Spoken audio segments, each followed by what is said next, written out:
Shalom Uvracha, le passage pour le Yud Shvat, le 10 Shvat. Vehine, voici, Ratzon Ha'ilyon Biprinat Panim, la volonté suprême qui est donnée de par la face, ce qui veut dire avec volonté. Ou Mekor Ha'chaim Ha'mechayet Kol Ha'olamot, celle-ci est la source de vie qui fait vivre tous les mondes. Étant donné que Kadosh Baruch Hu veut créer à chaque instant, veut que les mondes existent, donc il donne la vitalité au monde avec sa volonté, ce qui veut dire panim, il montre la face dans le sens où cette vitalité est donnée avec la volonté d'Akadosh Baruch Hu de manière interne, la volonté propre, interne. Ou les fiches, la sitra achara. En revanche, étant donné que cette volonté ne réside pas du tout sur l'autre côté, ce qui veut dire l'autre côté, les choses impures ne reçoivent pas, ne perçoivent pas leur vitalité de par volonté. De plus, même le niveau, même ce qui leur est donné de manière arrière, donc qui leur est donné sans la volonté sans la volonté suprême, cette lumière elle-même, elle a une deuxième chose aussi, c'est qu'elle n'est pas investie, elle n'est pas intégrée à l'intérieur des forces impures de Sitra Achara. Elle a makifalea milmala. Seulement, elle contourne par-dessus eux, c'est-à-dire que cette lumière, c'est que la lumière, elle peut avoir, si on veut, une influence de manière où, lorsqu'elle s'intègre dans la chose, elle peut avoir une influence aussi, elle fait vivre les choses de manière makif dans toute chose. Toute créature, toute existence a en lui, makif, et ce qu'on appelle pnimi, la lumière qui s'intègre, qui fait vivre la chose, et la lumière qui le fait vivre de manière extérieure. Sinon, ça ne veut pas dire de manière physique, c'est bien sûr dans le sens spirituel. Et là, on explique quoi? Que la vitalité qui va faire vivre, qui fait vivre tous les sujets impurs, sitra, achra, etc., cette vitalité contourne, ne s'investit pas à l'intérieur donc de ces créatures, de ces forces-là. Donc c'est pourquoi les forces impures sont en effet l'emplacement de la mort, l'emplacement de l'impureté. Que veut dire impur? À l'endroit où la lumière de Hachem n'est pas révélée, donc ça s'appelle impur, il n'y a pas de pur, c'est impur, Atuma, Hachem Ishmerenu, car ce qui est révélé, c'est leur existence. On ne sent pas la maison, on ne sent pas la source, on ne sent pas Hachem. Kimeat miser or vechayut. Car peu de lumière, de vitalité qu'elle perçoit et qu'elle allait, si on veut, qu'il la fait vivre, qu'il la nourrit et qui s'intègre à l'intérieur donc de ces éléments impurs, miprinat achoraim dekdusha, du niveau arrière de la kedusha, chez les malades en haut, miprinat galut mamash, et dans une situation d'exil. Donc, Admorazek nous explique du fait que ce sont les forces impures. Donc, Akadosh Baruch Hu leur procure une vitalité, quand toutes les vitalités qui sont makif, toute chose a une lumière qui s'appelle makif, qui contourne, qui permet à la chose d'exister. Maintenant, en ce qui concerne, il y a aussi Or Pnimi, il y a aussi une lumière qui s'investit dans la chose et qui permet à la chose d'exister tout en étant intégrée à l'intérieur de la chose. Alors, les forces impures ont aussi cette lumière, ce or qui, si on veut, qui est réduit, très, très, très réduit, etc., tout de même, s'il s'intègre et il s'unit, la lumière de Hachem, qu'il s'unit à l'intérieur de ces forces impures. Seulement quoi? Le problème, il est quoi? C'est que si cette lumière s'intègre vraiment en eux, donc ils vont automatiquement être effacés, car leur existence est cette lumière. Sans cette lumière, elle n'existe pas. Et étant donné qu'elle n'est pas de manière makif, mais elle s'intègre en eux, celle-ci devrait logiquement faire que quoi? Faire qu'il n'y ait pas de force impure, qu'il soit, malgré eux, effacé à la lumière d'Akadosh Baruch Hu, car cette lumière s'intègre dans leur essence, et c'est l'essence même de ces éléments-là. Donc, le Mozaken nous explique, c'est justement là le point. C'est ça le point, la faille et l'impureté, les forces impures. Qu'est-ce qu'ils font? Ils font cette lumière-là, pour ne pas qu'elle les gêne, pour ne pas qu'elle faire perdre leur entité, leur existence en tant qu'existence séparée de Hachem, ils font quoi? Ils la mettent dans une situation d'exil, ce qui veut dire qu'il étouffe totalement, à l'excès, non pas comme les autres, les orotes qui se trouvent dans tous les autres éléments qui s'intègrent, qui s'investissent avec cette lumière et qui sont donc effacés à la lumière de Hachem qui est en eux. eux, ils vont maintenant tout simplement la mettre en exil. Donc c'est comme une situation d'exil où ils existent de par cette lumière, d'accord, mais du fait qu'ils vont ils vont engendrer une certaine puissance qui va soumettre, qui va étouffer, qui va cacher totalement, et ceci va leur permettre, tout en ayant cette lumière en eux, d'apparaître et de dire j'existe, mais étant donné que cette lumière divine, elle n'est pas apparue, elle n'est pas là, vous voyez, il n'y a pas de lumière divine, il n'y a pas. Donc, ceci justement, la Doumazaka nous explique, Ibeprinat, Galut mamash betocha, elle se trouve de manière d'exil, elle est en exil. Que veut dire quelque chose qui est en exil, quelque chose qui est volé, nous sommes en exil. Que veut dire nous sommes en exil? C'est pas seulement nous sommes dans un autre pays, ceux qui sont pas dans un autre pays, qui sont en Eretz Israël, ils sont en exil de la même manière. La lumière d'Hachem, la neshama de la personne, cette vitalité, cette réalité n'est pas là, on voit une autre réalité. C'est ça l'exil. Le voile total. Donc, elle se trouve dans une situation, elle est voilée totalement. Besod Galut Ashkina Anal. Ceci est justement le concept de l'exil de la Shrina. La Shrina est là, la présence divine est là, c'est elle qui fait tout exister. Sans elle, il n'y a rien. Et malgré ça, elle fait vivre les choses. Et elle, si elle se tait, si on veut, elle est là, elle n'a pas le choix que d'être soumise, chas de shalom, à la situation et faire vivre ses ennemis. Donc, c'est la galoute, l'exil de la Shrina, écrit précédemment. Velachen nikra beshem elokim acherim. C'est pourquoi c'est appelé par le nom d'autres dieux. Que veut dire autre dieu? Ce que veut dire Shehi avoda zara mamash, c'est l'idolâtrie réellement, concrètement, ou kfira bachduto shemer malcham lachim akadosh baruch hu. Il nie totalement l'unicité du roi des rois, Kadosh Baruch Hu, car tout est à Kadosh Baruch Hu, rien à part à Kadosh Baruch Hu. Il y a des niveaux, d'accord, des niveaux, toutes sortes de mondes, de créatures, mais ils sont tous effacés à la lumière qui les fait vivre. Et eux, ils disent non, nous ne sommes pas unifiés, nous sommes à part à part entière, nous existons, nous avons notre propre existence, notre propre source de vie, notre source de vie, c'est nous-mêmes.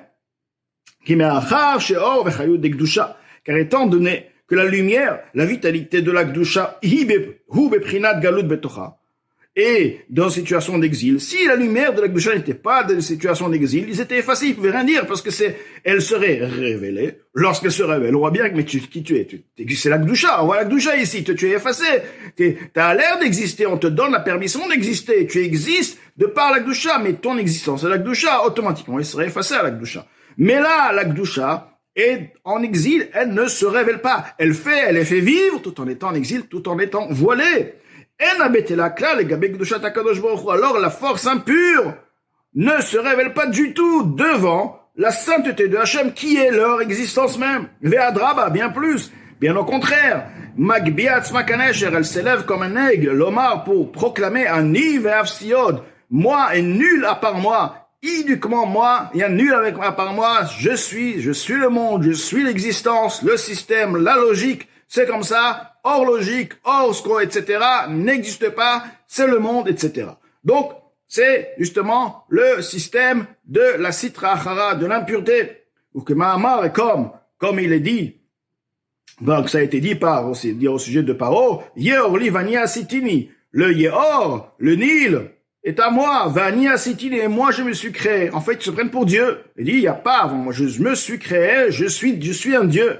Mais la Chen Amrou Razal, c'est pourquoi nos maîtres de mémoire bénis ont dit, chez Gassut Aruach, que la grossièreté d'esprit, donc l'orgueil, Shkula Kavodazara Mamash, équivaut comme l'idolâtrie. C'est-à-dire la personne, c'est vrai, elle peut prier, elle peut faire les mitzvot, elle est soumise, si on veut, à Kadosh Baruch Hu, dans beaucoup de choses, elle fait la volonté d'Hachem. Mais si la personne en elle, Gassut Aruach, un esprit qui est grossier, ce qu'on dit Gassut c'est grossier, car ils existent, moi j'existe, quand même, je suis important, je fais, d'accord? Donc, ceci est considéré et équivaut à la Avodazara, à l'idolâtrie. Qui carve et shoresh Avodazara.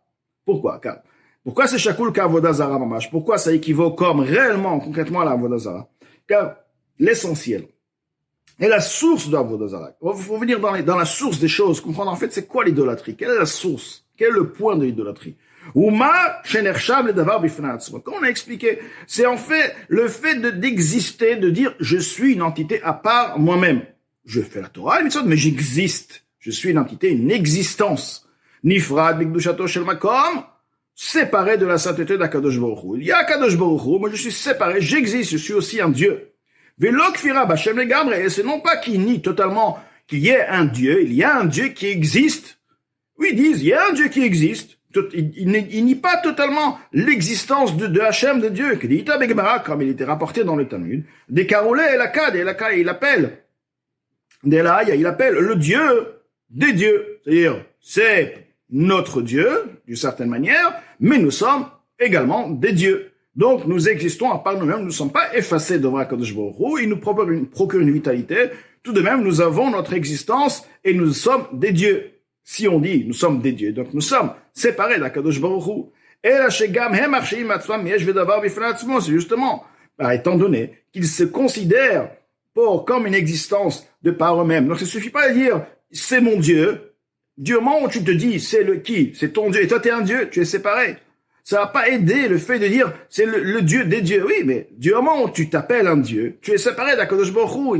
Il y a pas comme de pourcentage, c'est 100% de séparation, 50% de séparation. En effet, tu es séparé de manière générale. Une séparation veut dire quelque chose qui n'est pas unifié avec la chose. Ou tu es unifié, ou tu es séparé.